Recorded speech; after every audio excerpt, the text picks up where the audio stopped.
ওনার city ঠিক মতো বাজছে না, আমি বাজাচ্ছি। আরে ভাই, উনি সিটি বাজাতে বলছেন না, চুপ থাকার জন্য বলছেন। কিন্তু কেন বলছেন? এমন ঝামেলায় আছি যে কিছু বলতে পারবো না। চাও এখান থেকে আমি দরজা খুলতে পারবো না। মারো তালি। কি হয়েছে খান্না বাবু? আমার কাছে ব্যাংকের 100 কোটি টাকা আছে। এই পৃথিবীর কার ওপর ভরসা করব বলো? আপনি নিজের ব্যাংকেরই 100 কোটি টাকা চুরি করেছেন। আরে চুরি করিনি, নিয়ে এসেছি। সেটাকেই চুরি করা বলে?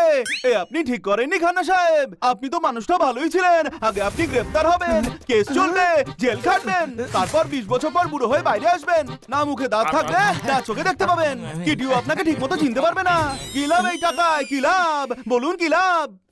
লোভ মানুষকে নরকের পথে ঠেলে দেয়। কোনো প্রশ্ন? তোর কি মনে হয় জোরদার? আমার মনে হয় কোথাও পোলাও রান্না হচ্ছে। আরে পোলাও ছাড়, খান্না সাহেব যে কাণ্ড করেছে সেই ব্যাপারে কিছু বল। বুঝতে পারছে না?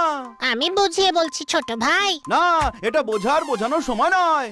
খান্না সাহেব, আপনি লুচ্চা, লম্পট, চোর, ডাকাত। আরে একদম নন, ভদ্রলোক। তবে আপনি এমনটা কেন করলেন? আমি একটা জায়গা থেকে ব্যাংকের 100 কোটি টাকা নিয়ে আসছিলাম। আর আপনার মনে লোভ কাজ করলো। অন্যের সোনার থালা দেখে যে মানুষ চোখ টাটায় সে সব সময় অভুক্তই থাকে। কোনো প্রশ্ন? আরে পুরো কথাটা তো শোনো। পুরো? আরে পুর ভরা লুচি অনেকদিন খাইনি। আরে উনি খাবারের পুরীর কথা বলছেন না, পুরো কথা শোনার কথা বলছেন। হ্যাঁ, ট্রাফিকে লেট হয়ে গিয়েছিলাম, ব্যাংক বন্ধ হয়ে গেছিল। শুনে হেড অফিসারের ম্যানেজার বললেন টাকাটা বাড়িতে নিয়ে যাও, কাল সকালে নিয়ে এসো। আরে আপনি ভয় পাচ্ছেন কেন? রাত বাড়লে চারিদিক নিঝুম হয়ে যায়, সেই সুযোগে যদি আমার টাকাটা চুরি হয়ে যায়। কি যে বলেন! সারা জীবন ফ্রিতে চাকরি করলেও সেই টাকা শোধ করতে পারবেন না। নিজের ভাগ্যকে পায়ের তলায় পিষে দিয়েছেন আপনি। কোনো প্রশ্ন?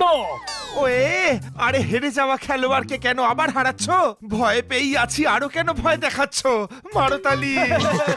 ওয়ে, আওয়াজ করো না। আপনি টেনশন নেবেন না খান্না সাহেব, আমরা সারা রাত আপনার টাকা পাহারা দেব। ঠিক কথায় বলে না, একের থেকে ভালো 2, 2-এর থেকে ভালো 4, আর আমরা তো অলরেডি 4-এর বেশি আছি। কোনো প্রশ্ন? ছোট্ট একটা ছুরি কোনো তলোয়ার নয়। তোমাদের আইডিয়াটা অতটাও খারাপ নয়। তালি মেরো না আর চুপচাপ ভেতরে চলে এসো।